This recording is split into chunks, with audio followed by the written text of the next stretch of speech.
part of my work includes supporting budget development. I'm going to steal a word. My word to describe the year thus far is exhilarating. All right.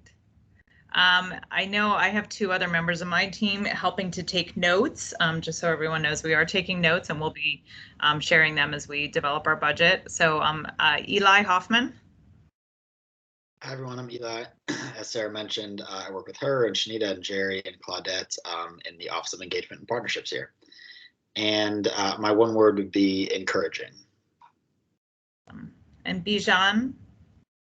Hi y'all, my name is Bijan Verlin. I work on the community action team, and my one word would be exciting. Okay. Who else do we have? Any other staff members before we turn it back to the Chancellor to give his word? Hi, Sarah, really quick. Great, Kevin. Hi, my name's Kevin, Kevin Wenzel. I also work on the budget formulation team, and I'll say my word is busy. All right. And last but not least, Chancellor Farabee. Good morning again. My word is monumental. All right. All right, well, we're going to stick with you, Chancellor, for a few slides, and then we will do our discussion. Sarah, thank you again, Ms. Chancellor, Parker. before we get Oh, started. I'm so sorry, Roosevelt. Yep. Yes, we do have Roosevelt. Yeah, sorry, Chancellor. Roosevelt High School. You guys want to introduce yourselves? I'm Anaya, 12th grade, and can you try to speak up a little bit? It's hard to hear you. My name is Anaya. Great. I'm in the 12th grade, and one word that describes my year so far is admire. My name is Zanaya, and I'm in the 12th grade, and one word that describes my year so far is beneficial. Great. All right. Any other schools who came? Field, Dunbar, Coolidge, Phelps. All right, great. I have another person, my friend Nat. Oh, hello. Okay. Hello, I'm from Luke Seymour. My name is Nicole. I am in grade 9. And one word to describe my year so far is different. Right. Thank you, Luke. Okay, great. Chancellor? Good morning again. It's again great to hear all the phenomenal vocabulary today. Feels like we're all preparing for the SAT, the ACT, but it's great to hear the different types of experiences that you had. I'm glad that we have this opportunity to hear from you today. Like I said earlier, I'm Louis Fairby, the Chancellor for DCPS, and I manage lots of moving parts for DCPS, from improving programming, meeting with the mayor, DC Council, visiting schools across the city. But an important part of my job is ensuring that each of you have the supports and the resources that you need to be successful. So today's conversation will be centered around just that. What do you need in your schools? What do you believe is important for us to consider as we think about our budget that aligns with your needs and how we best support you in meeting your goals? As you heard today, we got several members of the DCPS Central Services team. The Central Services team supports schools directly. Before you now is a snapshot of our strategic plan we call the Capital Commitment. This is a 5-year strategic plan that outlines all of our priorities and reflect the important work that we're focused on each year that ultimately drives our spending priorities for our budget. So if you can see here, there are 6 areas that we're very much so focused on. And that is ensuring that you're successful academically.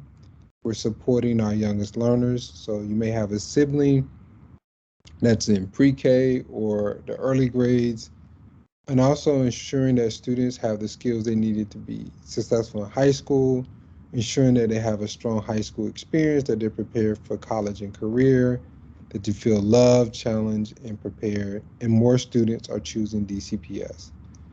And on the left, again, you'll see some of our strategic priorities that are aligned to these 6 big goals that are in our strategic plan Again, it's called a capital commitment. So what do we do to get to a budget for next school year? And I'm going to outline that process that we follow each year. This slide shows a quick view of all the main parts of how we develop our budget. First, it starts with engagement sessions with stakeholder input, what we're doing right now. So we're going to hear directly from you today as students. We also talk with staff, families, and community members that are interested in the budget process. We take what we hear once we talk through all of the ideas and thoughts and look for themes and what everyone has shared, and we calibrate that against some of our priorities and think about some of the investments that need to be made to ensure that you're successful in school. And then ultimately, we make a recommendation to the mayor, and then the city council ultimately approves the budget that we present forward. So again, we're in the beginning phase of the process, and we will go through this process for the next couple months, and your schools will receive their budgets around January, February of 2022. There are three things that we're working on this year that are principles that are driving how we want the budget process to get better. And that is equity, ensuring that students who need more get more, and we're intentional about that. Transparency, we want to introduce a new way of thinking about budget this year that provides a clearer picture of how dollars flow directly to schools. And then sustainability. We want to ensure that we have a model that we can sustain over time.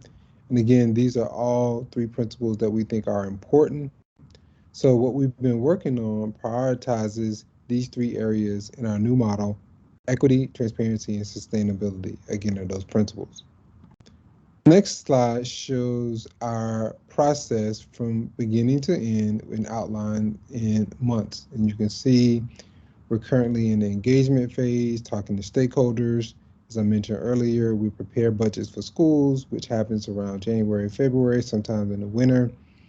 And then we will be finalizing budget decisions in the interim based on the feedback that we hear from you, families, and our community members.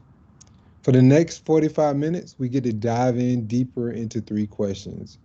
These three questions will provide a prompt to you to think about what you want to share that we can think about that gives us an idea of how to best support you. So I'm going to go over these three questions to make sure that you're clear on what we're asking you to think about. One is, we want you to share thoughts about any of the questions that we raise here, and we also want you to be thinking about these questions in a way that not only supports you, but also your peers. So the first one is, how are you feeling about being back in school? And what do you miss the most? The second question is, schools receive funding based on student need. What does that mean to you? And the last question is, what set of new goals this spring would you want us to prioritize more of for DCPS if you were me? Again, what are your feelings about this school year? What do you miss the most? Based on our budget, schools will receive funds to support student needs. What does that mean to you? Final question, if you were me, what would you be prioritizing more of? Those are the three questions we want you to think about as you provide feedback today. I'm going to turn it back over to Ms. Parker at this time so we can get started with our questions. I want to thank you again for your participation today. You will drive our thinking on the resources to school. I am encouraged and inspired by your perspectives and excited that you joined us today. And you are the reason that we do our work. You're the reason why we have a central service team to support our schools, and we value your feedback and recommendations. Thank you again for your participation, and wishing you all a very successful year, and hope that you continue to remain safe and healthy. Ms. Parker? Thanks, Chancellor. Like the Chancellor said, we're right on time. So we have about 15 minutes or so for each question. And in order for us to really capture responses in a way that will help us. We are going to kind of go question by question, and we'll do our best to get to as many students as possible. I will ask that you use the raise hand feature. And I realize some of you are using your own computers and some of you are using teacher computers. So I'll do my best to call out your name, but in many cases, I might just call out the computer name that you're using. So pardon me for that. But when you speak, feel free to kind of clarify again your name and school. Let's monitor our airtime. We want to make sure as many students who can be heard today. And so again, we'll try to get through as many folks in 15 minutes for each of the questions. And please utilize the chat. Like I said, we have a lot of people here today taking notes, and we will be sharing these with more people beyond those of us who are listening, and really excited to get started. So I see the hands popping. So let's go ahead. We started a little bit of like this with the one word, but how are you feeling about being back in school and what did you miss the most? So let me go ahead and start. Desiree. Okay. So this year, I'm definitely feeling like excited to come back to school because of the simple fact that we lost most of our high school experience to, the pandemic. And it was just a very difficult experience learning through a computer and not having as many human interactions as we should have had. And what was the other part of the question? What do you miss the most? I'm sorry.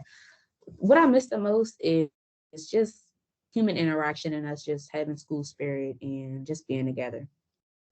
To add on to what she had said, one thing that I really feel like I missed the most was probably being able to go one-on-one with the teacher. Virtually, you can't really do that because you don't know what they're doing on their time, and they might not reply to the emails as fast as you want them to. But in person, you can go to their office and get the resources that you need, and it just makes the academic learning experience much better for us. Well said. Yeah, thank you guys. We agree. Makai. Mickey. My name is Mickey. Just to clarify, it's okay. It's fine. But you're gonna say something? No, I was saying please. Oh wait, is there a Makai? There might be. That's what I was worried about. There is a Makai. My fault. I'm sorry. No. It's all good. It's all good. There is a Makai, but Makai and then Mickey, you go. Okay, so the question was, how do I feel about my school experience so far? Yeah, how are things going so far? And is there anything that you really missed and you're happy to be back for? I mean, I'm enjoying my experience now. Like being in person, I do miss the fact that because of COVID, we wasn't able to have a good portion of our school time. So I feel like the school has also been doing a good job of kind of keeping it the same, because even though we have to like socially distance, like it still feels somewhat the same. However, what I do miss about schools, since we had a huge gap from last year, was that like some people are in after school activities like band, basketball, football, any kind of sport really. So it's just like last year due to COVID, we couldn't do anything really. So that's what I mainly miss about school, but that's it. Thank you. Mickey, do you want to hop in and then we'll keep going? Yeah, sorry. I was thinking what honestly, during the pandemic, there was a lot of things that changed, especially in school. But I think like being back in school now, it's just like it's a great opportunity, I mean, I missed being able to create. Being at an art school, there is a lot of things that are just completely different in your experience over the pandemic and over a computer than it is actually creating art in person. I don't know about you, but performing to a laptop is a little bit awkward. So it's great to finally be back in spaces where I can like actually be around people and perform in front of people and create things I want to create. And also, I think there's something in just the essence of art that is just uniquely human, and I think that kind of got lost in the very mechanical and computerized version of school that we had to deal with during the pandemic. But now that we're back in person and we can actually create the things we can create, it feels great. Like I just finished up production on a short film that I was acting in on Saturday. I'm editing another short film that I was writing and directing. I finished up an SNL sketch earlier this year. I mean, everything is, it's been nothing but uphill. So I'm very grateful to be back in school.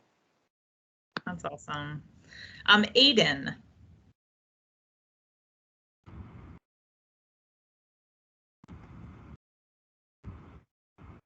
Sorry about that. you're Hi, good. I'm Aiden. What did I miss about, well, sorry.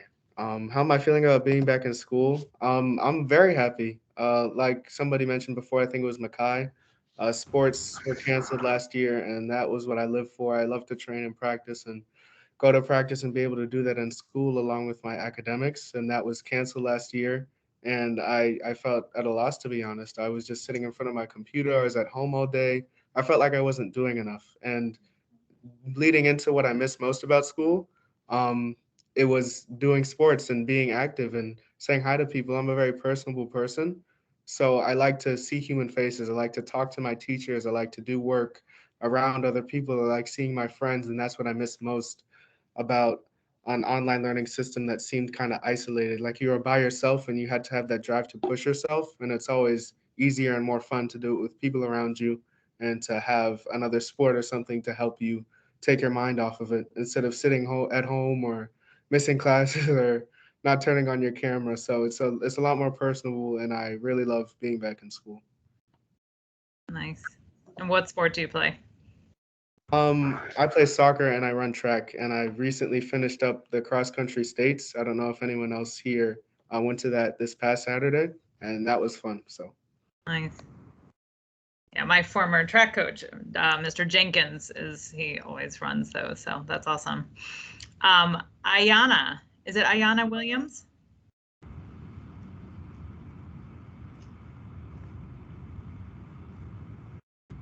Oh, you guys are on mute.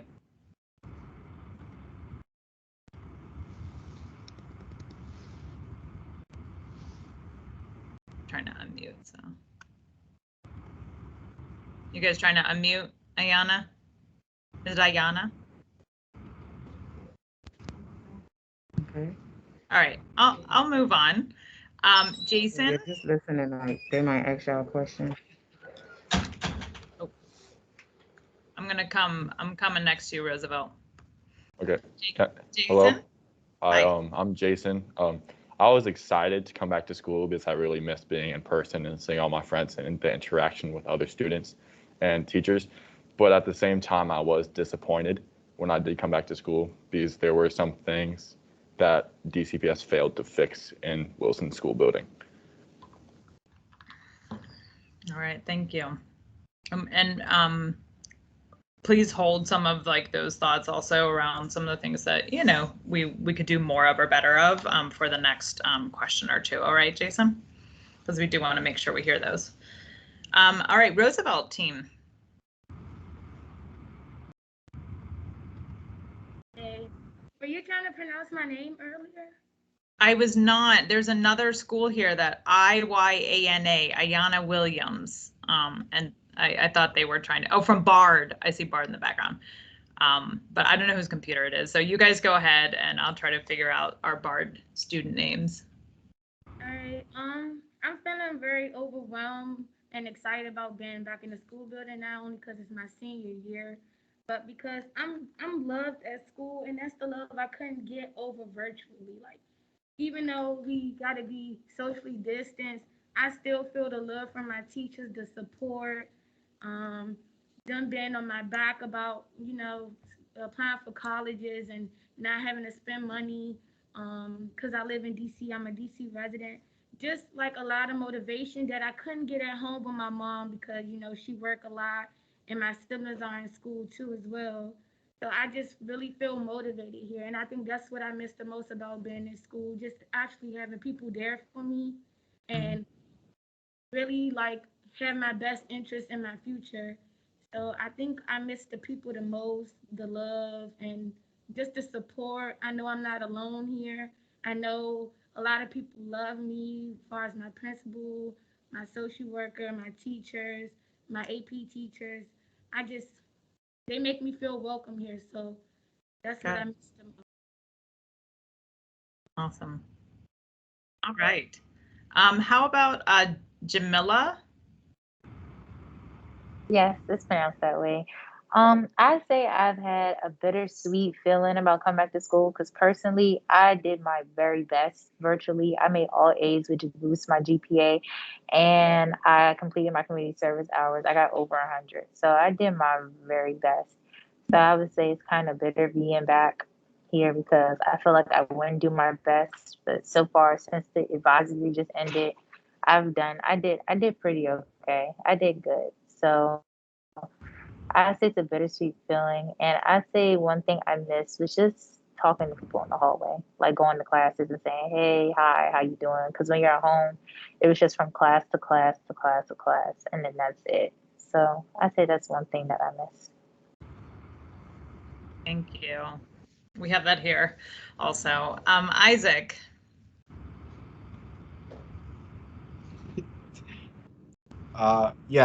So I guess the response to the first question, I would personally say that my experience being back in school, like Perla said, it's interesting, mainly because, I mean, we've been away for a good year and a half. So being introduced to a brand new environment, it takes a lot more effort than just, like we used to just go to school and just learn. It takes a lot more effort than that now. So it took me a lot of time to just readjust to seeing all those people because I was so used to just being in my room 24/7 and just different things like that I'm still like readjusting to. And for that one.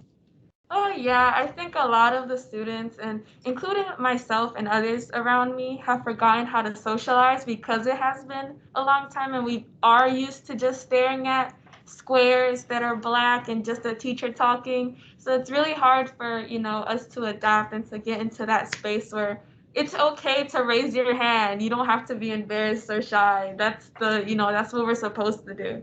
So that's what makes it interesting. Nice. All right. Is it Amina? Yeah. Great. I'm feeling good to go back to school because when we was in virtual, it was really boring sitting down for a long time and listening to the teacher talk. And I really miss like the field trips because we don't really have field trips. All right. Thank you. I'm going to read one or two from online in the chat too. We have Aaliyah and School Without Walls and Reed from School Without Walls that feel like being back in school feels good because you're back around other students. I miss being around students and friends. And then these are our friends from Bard who I was trying to call on, Janae. I think being back in school is better since I learned better with in-person student to teacher teaching. However, I agree with Jason with there being disappointment because DCPS failed to fix some things, or there's some issues with some policies causing tears in my school community. All right, great. Would love to hear more about that too. All right, great. I'm going to do one or two more and then move us on to the next one. Okay. Is it Natalia? Natalia? Yes, hi. So my experience being back in school is very good. I was very excited to see my friends and be able to socialize, and also with my teachers, like they're being very lenient and like comfortable with us. So I'm super happy for that. One thing that's like kind of difficult is that like since we're back in school and we just came from a pandemic, it's like being a senior, it's kind of hard for them to like focus on us, helping us, assisting us in like applications and stuff. So it kind of feels like a individual thing, and like we're paving our own way in that department. So yeah, that's the only thing. Thank you. All right, and then I think I see one more. Is it Muna? Yeah, hi. Hi. So for me, I feel great like coming back to school and being in person now because like our school, we have like a very strong like sense of we have a very strong extracurricular activities. So like the TransStem Academy, it really depended on us like getting together and going to different like field trips, like let's say the Black Engineer Yearly Award. That was one that we look forward to every single year, but we couldn't really do much of what we used to because we were all virtual. And like even like student government, it wasn't as involved as it usually is because we didn't really see each other face to face to have those discussions and stuff like that. So that's what I'm really glad about. Awesome. All right, I think I'm going to move on to the next question, everyone. But I do know that Roosevelt Stay joined. So did you guys want to introduce yourselves?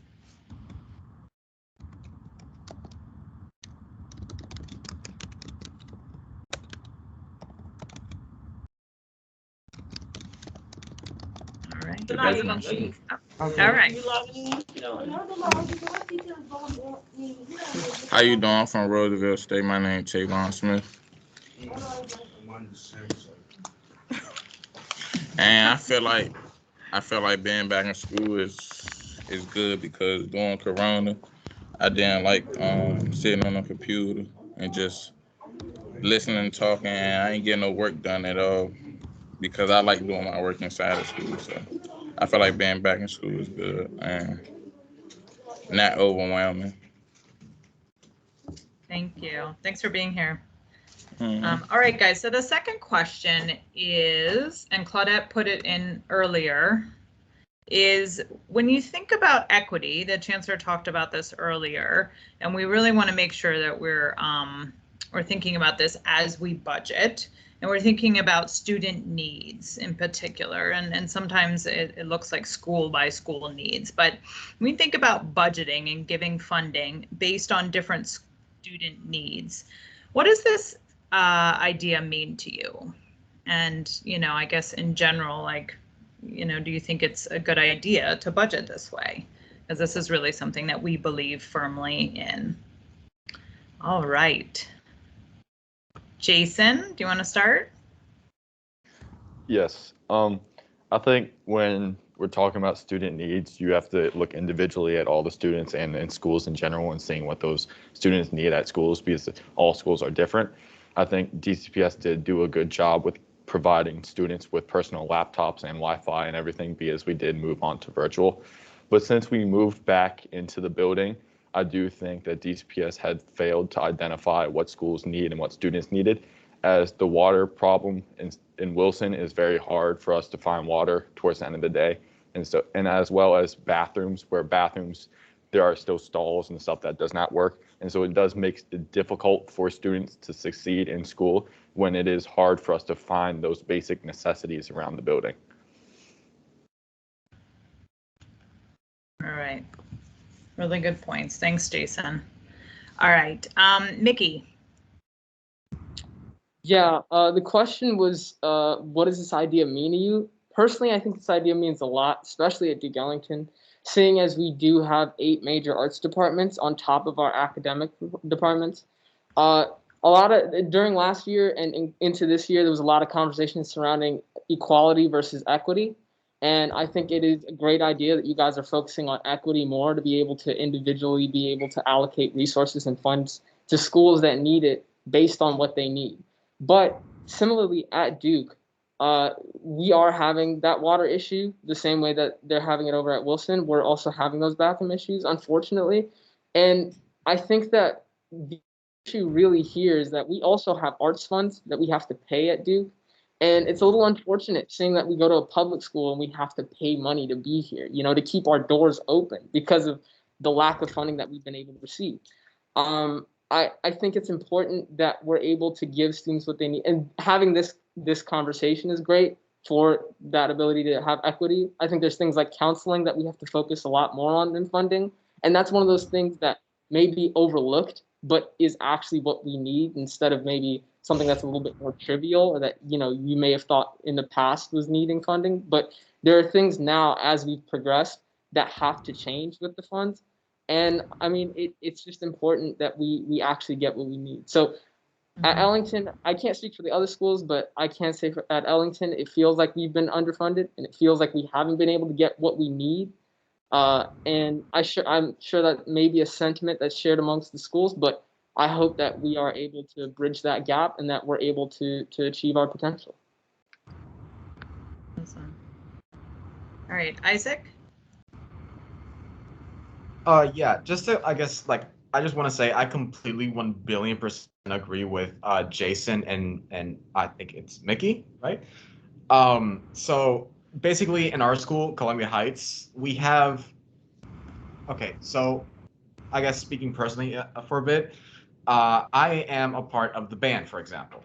A lot of the times this year, we have not been able to go to games, for example, because we have not had a bus or different things like that. Cheerleaders couldn't make it to the game because they didn't have a ride or anything like that either. So also, I guess to kind of build onto that, I'm sorry, onto that water and bathroom issue. In Columbia Heights, our water system, there's something massive wrong with it, especially since a lot of the times when like you're really thirsty, for example, those water fountains do not work. They cut on for a few seconds and then they cut off and you can't use it for the rest of the day. And it sucks. So yeah. Yeah, like the bathrooms, it's very unsanitary given the time that we're in right now. Like our soap dispenser is gone. And we have a middle school and a high school.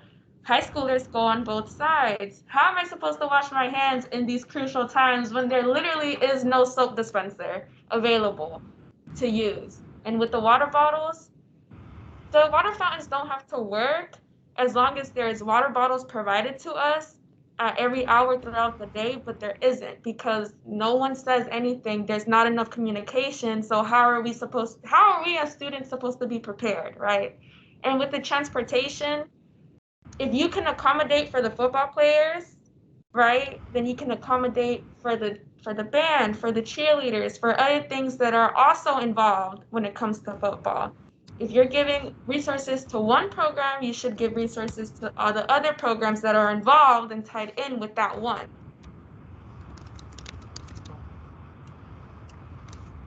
All right, thank you. Bard.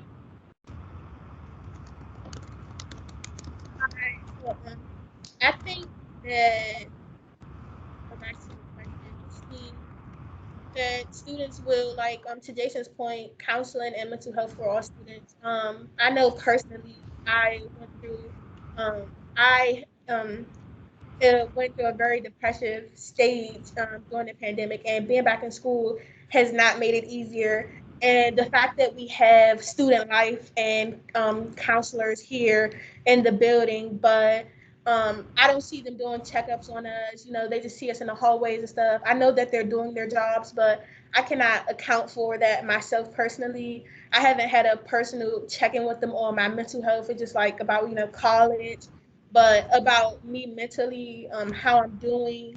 There has been so much going on in the building, at my school building personally, and I feel like if DCPS are able to give teachers, the training that they need to give restorative um, uh, teachings to their students when there's, incidents happening or things occurring in school buildings, that counselors are not, counselors are everywhere in the building.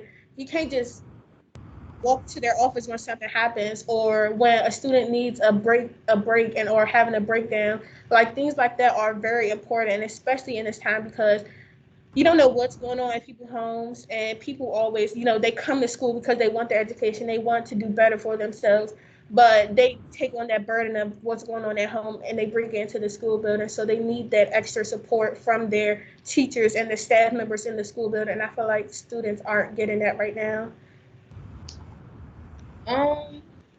Basically, like, schools receiving funding, like, that students need, it means a lot to me. But me personally, speaking for east of the river schools specifically, I see that we lack funding, especially like in the art department or many other things that I know kids up Ward 1, Ward 2, Ward 3 get. Like Ward 7 and 8, we're like the least funded wards in the district.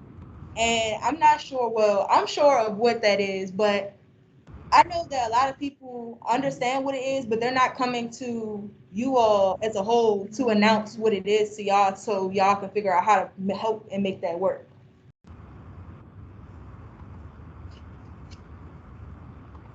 All right. Thank you, guys. All right, I want to go to Tasia Scott because we haven't heard from you. My experience with DCPS schools, as far as Baloo, which I attend now, is the lack of resources when it comes to programs and just materials throughout the school. They tell us come prepared, but they don't know what we're going through as home, why we're not coming to school prepared, not checking in, not making sure everything is good at home. I feel like everything starts at home. If the child is going through something at home, they can't be prepared at school or focused at school. So I feel like we also need a better support system when it comes to like mental health. If we have like more support with our mental health, maybe we could do better in school. As far as the materials with like the water situation, we have water coolers and stuff like that, but they need to be filled up. Like no one is always filling them up. They're empty. Everybody don't have water bottles to bring to school to use the fountain. We need like cups that comes along with the water fountain so we can have something to drink throughout the day and stuff like that. Thank you, Tasia. All right, we got about 5 more minutes. Let's go ahead and make sure we hear from Donovan at Woodson. Hi. I just wanted to go back to Jason's point. Makes a lot of sense. Our issue, I'm sorry. I actually think that the merit-based funding is a great idea because all schools may not need the same things, and so in order to know what we need, you'd have to take the time and come to each school and see what's necessary and what's not.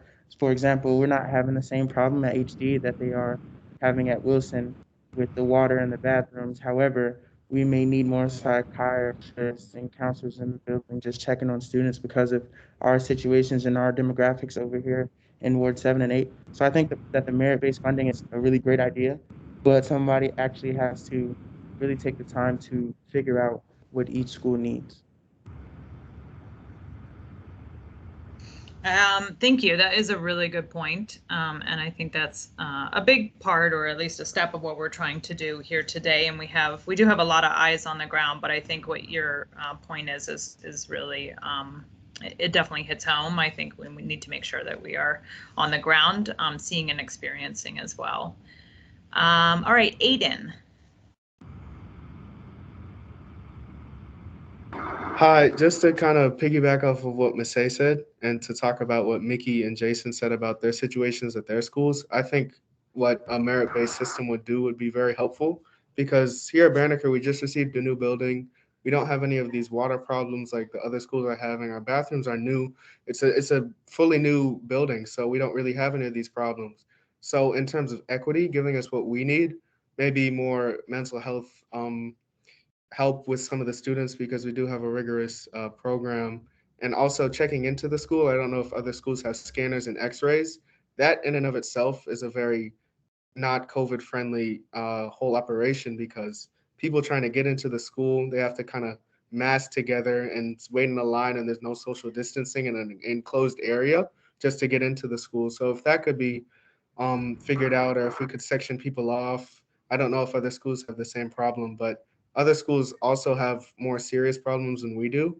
And at our new building, we are really comfortable. And we might not need as much funding as these other schools with these water issues and these sanitarial issues. So here at Banneker, we're comfortable, and we would like other schools to get their problems solved that are more serious than ours. So thank you.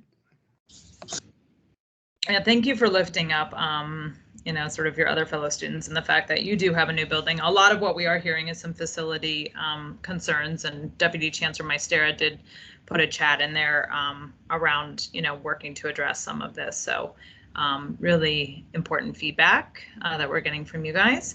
1 or 2 more, Desiree. Okay. Okay, I would really like to piggyback off of Aiden's points. I feel like the academic merit funding part probably stems from there as well, seeing that Banneker is able to have these multiple resources that other schools around the district aren't able to have. It just shows that there isn't any equity where it should be, and I feel like the students aren't being heard. I feel like the school is just the district is just putting money where they feel is best for the name of the school rather than what the students need. Yes, I definitely agree, and I definitely wanted to piggyback off of what Ayana said and Isaac. I definitely feel like because our parents pay taxes, then everybody in the district or the whole district should be able to feel like we are meeting the requirements of of equity. Apologize. There shouldn't be more funds seeping into one school because they perform higher or they are in Ward 1 or Ward 2. But rather than y'all should be looking at the schools who perform lower because obviously we need more funds to do certain things. Maybe we need more technology. Maybe we need more funds seeping into something else to make us, more school spirit or something like that. So I definitely agree. Great, really well said, guys. Let's hear from Anacostia and then Luke Seymour, and we'll probably move on after that. I feel as though, okay. Well, one thing I feel as though like I hear everything everybody's saying, but it's like from my perspective in my school, this is Anacostia. So like I feel as though with our like support system and everything like that, we have a support system as though like we have therapists, we have people that when we talk to our principal, he makes us feel like we welcome. Like he makes us feel like one of his kids. So like we don't feel outside or anything like that. If we having a bad day, they'll help us or they'll let us take a minute to calm down and everything like that. And then I feel like one of the issues is like some kids starve or don't eat during the day because of the fact that they don't feel as though the school lunch is good enough to eat, or we don't have other places to go to because the 12th and 11th graders are allowed to leave to a certain degree and come back with lunch. But we only have a couple of places to go to. It's like other schools have different varieties of places to go to. But when it comes down to Anacostia, we have the carryout, we have 7-Eleven, we have Subway. And then it's just only little things. We don't have as much as we would want. We don't have varieties of food places. So if it was able to say a food truck, like one or two food trucks to pull up in front of the school would help tremendously. So they know kids are safe. They know kids are coming back. They know kids are eating well. They're not going to be starving, having headaches, or having like medical disorders or anything to that extent. So that's what I take. That's my take on our problem. All right, thank you. All right, and then our Luke Seymour students, and then we'll move on to the final question.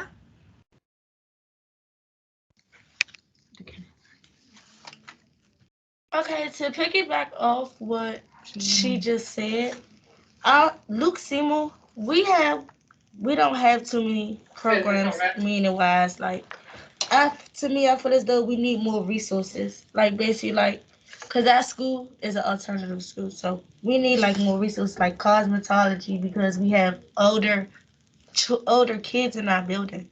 Cosmetology and like community service programs, because it's not a lot that we do besides like picking up trash. Like we want to do other things, like go support the homeless, like go make sandwiches out of our time of day, go make sandwiches and go pass them out to the homeless. And like internships, cause a lot of students don't want to go to college, but probably need like that extra motivation to go, just to experience how it is. Or to do something like with their life career. Instead of just being out of high school and not really doing nothing, because there's not a lot of jobs that's out here hiring certain people because of the qualifications of the job. You wanna piggyback off of it? Anything else or? A couple of little like as far as our sports and our activities that we do around the building, I think we have basketball, girl basketball, boy basketball, and bowling. Like them only 3 sports. Like technically them are born for real. Like nobody's, it's COVID. We have to wear masks. Who want to just be running up and down the court with masks on their face and doing all of that? So like I say volleyball, like it's an indoor sport. It is an indoor sport. Some people like cheerleading. So I really don't like cheerleading. So, but volleyball is key. All right, thanks for the feedback, guys, on the extracurriculars. I do want to move on to the final question, which actually kind of builds on this question in some way. But I'd like you to think maybe even a little bit higher level as you think of sort of priorities and you think about sort of goals for the district or even goals for your school community. And you put yourself in the shoes of the chancellor.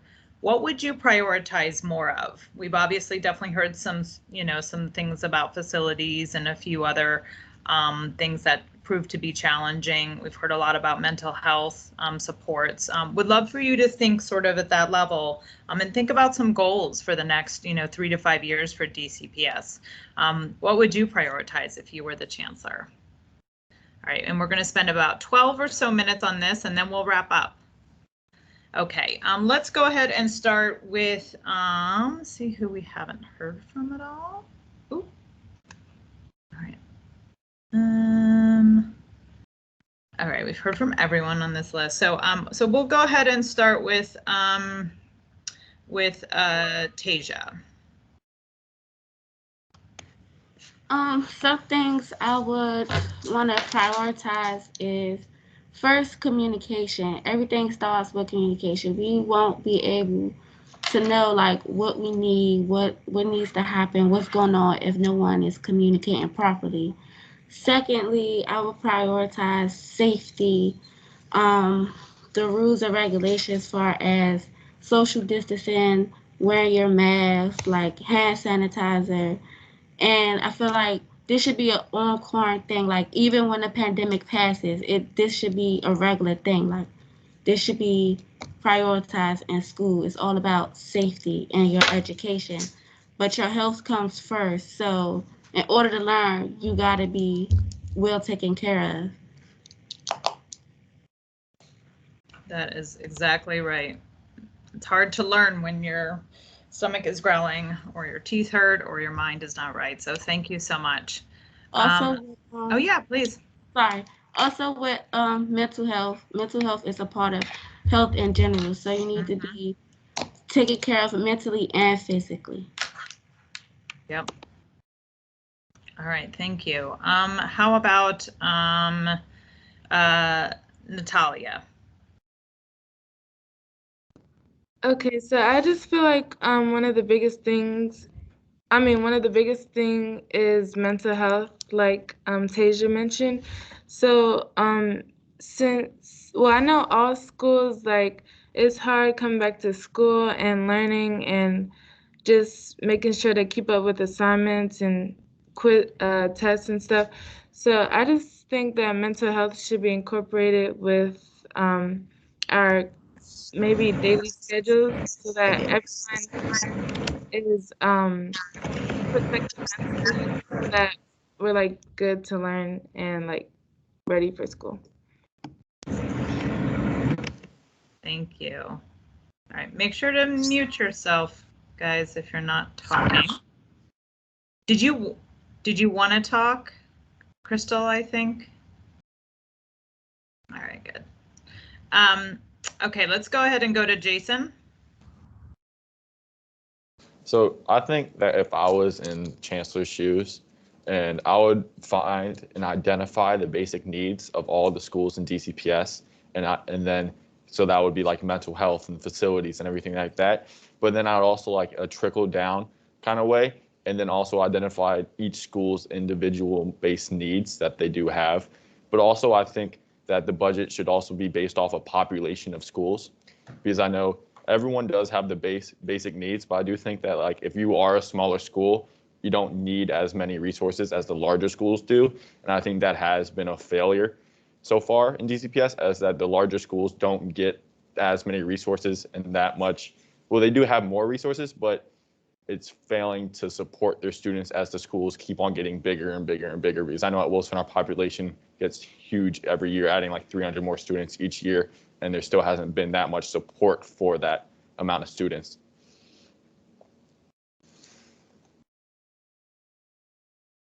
Thanks, Jason. Okay, let's go to Damari. I agree with everyone as well. If I was in the chancellor's shoes, I'd advocate mental health in every school district. I'd also ensure that every school had a clean bathroom or even clean learning environment, because again, we don't know what students' our homes look like. So if school is a safe and clean space, I'm pretty sure they're more willing to learn or be comfortable learning. And back to the food, like, it's children here that don't even enter the cafeteria because they know they're not going to eat the food. All right, thank you. We do have our food and nutrition group actually is one that we'd love to get to engage a little bit more with you guys too, because they really love to hear from students and love to try to make improvements and do better with our vendors. So we will have to figure out a way to do that. Mickey. Thanks, Parker. I was gonna say, if I was in Chancellor Freebie's shoes, I would be focusing on one. I think an important thing that is underlooked in this conversation, because we are all students, we often forget the situations of our teachers. You know, I know that at my school, we are having a big issue right now. Only 28 of our full-time teachers are funded, while we have 58 teachers in the building.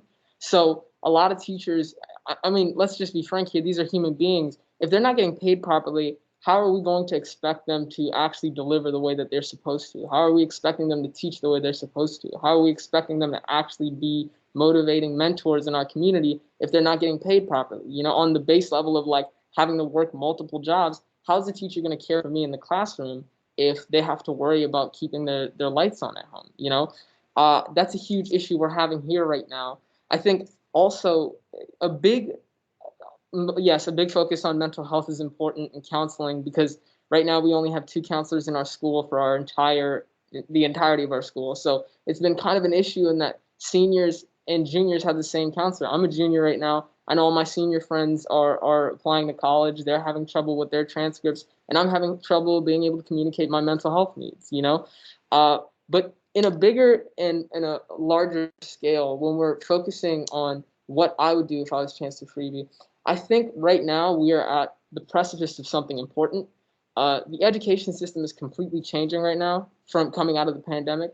And right now, I think Chancellor Freebie has an opportunity to be not only somebody that changes the way that we view education in DC, but the way that we view education as a whole in the United States. And one of the things that I think we need to focus on that we've been struggling with at Duke is that we're fighting a battle on 2 ends. We are not academic focused when it comes to like we're not like walls where we have academic tests to ensure that a student has this level of reading or this level of math. Sometimes we have students who are outstanding artistic abilities, but let's say they're at a 7th grade math level coming into high school. And also we're playing catch up in not only that in the academic sense, but also artistically, because the arts programs are underfunded in middle schools and elementary schools. There's certain ages where you can develop different levels of artistic literacy. So for the flute or something like that, a lot of times people get a lot better when they're able to practice that in 2nd grade or 3rd grade and then come into high school and be prepared. Whereas right now, we only really have an emphasis on it in our high school. I think also being able to see students as bigger than statistics or numbers, right? Having that ability that colleges are doing right now of not just focusing on their math score or their reading score, but also being able to see them as human beings who have extracurricular activities, who have arts, who have different things like that. Like right now here at Duke, we don't get any of the athletic funding that all these other high schools in DC do, right? Our dancers move at minimum 20 hours a week. of movement and practicing. I mean, to be quite frank with you, I think they're just as much as athletes as they are as the football players over at Wilson or the football players over at Walls, you know? So I think we have to look at that. I mean, LaGuardia in New York or Orange County in California, those are places where they actually get funding for their arts programs, and it's yielded great production. And so far from what we've had, we have a 98% graduation rate. We're in the top 5 schools in the district, and we're a school that goes to 5 o'clock every day, and we work very hard. So I think focusing on that arts and pushing that narrative is what I would be focusing on. Arts and mental health would be my main thing if I was Chancellor Freebe. You have the opportunity to be a leader, and I think we should take that in stride. All right, we got our marching orders. Thank you so much, Mickey. All right, I'm going to take 2 more. Let's go ahead and hear from our BARD students.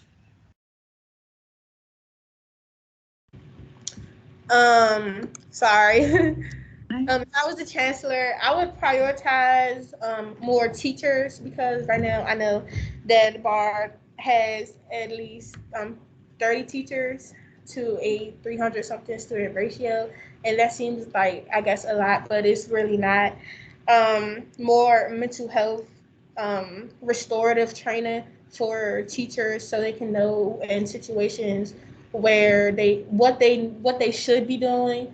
Also pinpointing when fights break out or something does happen, who are the people to break those incidents up, and who are the people that should, step back. And also, one thing, I feel like some policies should, change, because some DCPS policies make it hard for, just speaking about BARD as being an early college in here, being an early college in a high school setting, it's harder for us, kind of. Like, we might not have classes, but we have to be in a school building, and in the school building for a certain amount of time. So we still have to come to school at our right amount of time, but we don't have a first period or something. So, kids are just doing whatever they want, and that shouldn't be how it is.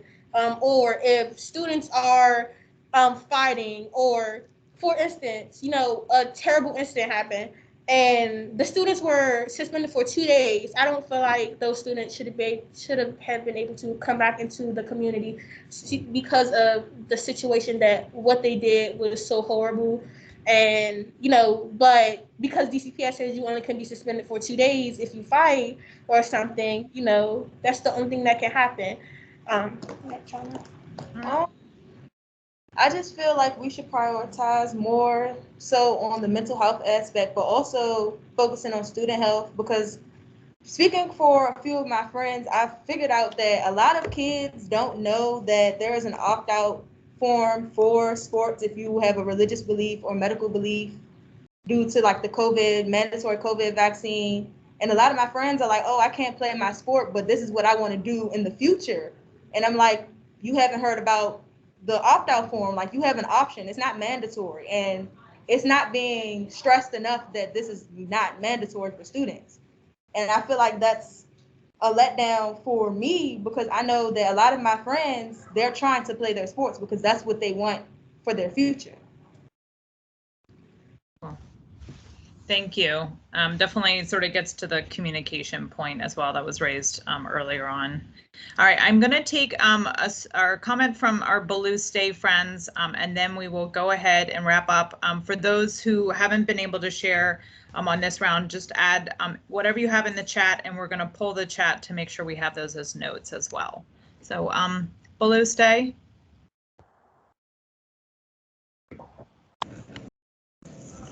Yes, thank you.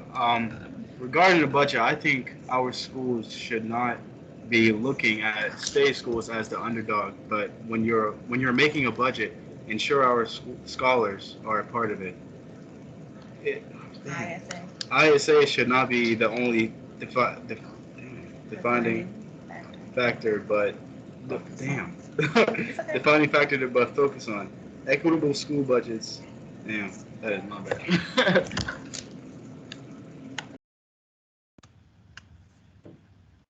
All right, is that it? Okay. All right. Well, thank you all. Chancellor, any kind of final words you have for the students today? Excuse me. Just thank you again for your thoughts, reflections today. I really appreciate how many of you talked about your peers and thinking about others or thinking about other schools. I think that's an admirable way to think about needs and money is putting others before self. And that's really encouraging to hear. So thank you again for your feedback. We certainly have lots to address, especially the facility concerns. We want to be sure that you are learning in world-class facilities and you have what you need to focus on academics. Again, I really appreciate the way the team has provided feedback today. This is just the beginning of the budget process. Feel free to continue to follow us through the process as we issue dollars to schools come this winter. Thank you. I'm sorry, but I have a few more words to say.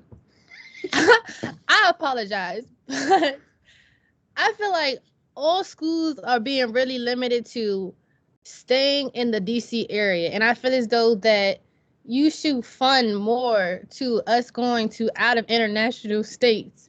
And I'm sorry, but like I'm so serious. Like we should learn more out of state than just what we learn in DC. We can learn so many more things if we go to different international states or if we go to different places to experience trips. Some people that grew up in the Southeast, field trips. Like we can learn more by field trips than we'll be doing in a classroom. Because some teachers more want to be on the phone, or some teachers more want to use technology or anything. We can learn more by experiencing outside.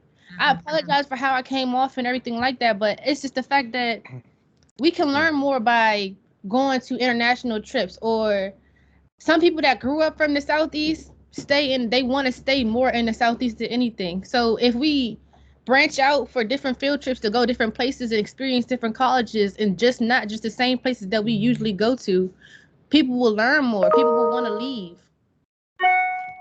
Thank you. We appreciate you adding that. Additional exposure is definitely important. We want you to experience much as possible. We're hopeful that we're continuing to make progress with mitigating the spread of COVID, which will allow us to resurrect some of our international experiences for students in our study of our program. So thank you for raising that up. Ms. Park, I believe we're done. Want to be respectful of students' time. Thank you. Yeah, thank you all. Have a good rest of your day. And again, we'll be sharing all these notes with some other folks here and your school leaders too. So thank you guys for the time. Ms. Parker, quick question. Yeah. For you, those have to go, you can hop. Are there going to be any other opportunities to have conversations like these? I am very grateful for this, and I do want to express my gratitude for the fact that we were even able to have this conversation, because we've had previous administrations that didn't even want to talk to us. But I would be interested in having more opportunities to speak to you guys. So are there going to be more? Yeah, I put in the chat that we are looking to really expand more student engagement opportunities. The chancellor does have a student advisory board that he meets with monthly, which is representatives from all the schools. Actually, Duke had quite a big showing this year of applicants. But in addition to that, my team is working really hard to stand up these type of engagements at least sort of every other month, if you will, or maybe every 2 months. But we're also talking to middle schoolers, and we're going to be spending some time with our elementary school students as well to make sure that we're just getting face time with a lot of our students in school and also virtually. So there will be more opportunities like this. And then we are looking to kind of expand our student engagement work generally, but we just started that. So we're trying to think through what's the best way to do that. But yeah, we definitely are looking to do more of this. Thank you guys for having us. I'm sorry to interject. I just want to say thank you. All of your points are really great. Thank you guys for having us and allowing us to see different perspectives of all the schools and stuff. So thank you guys. Yeah, you guys did a great job. Thank you all. Thank you. Have a great day, everyone. Thank you for this opportunity. Enjoy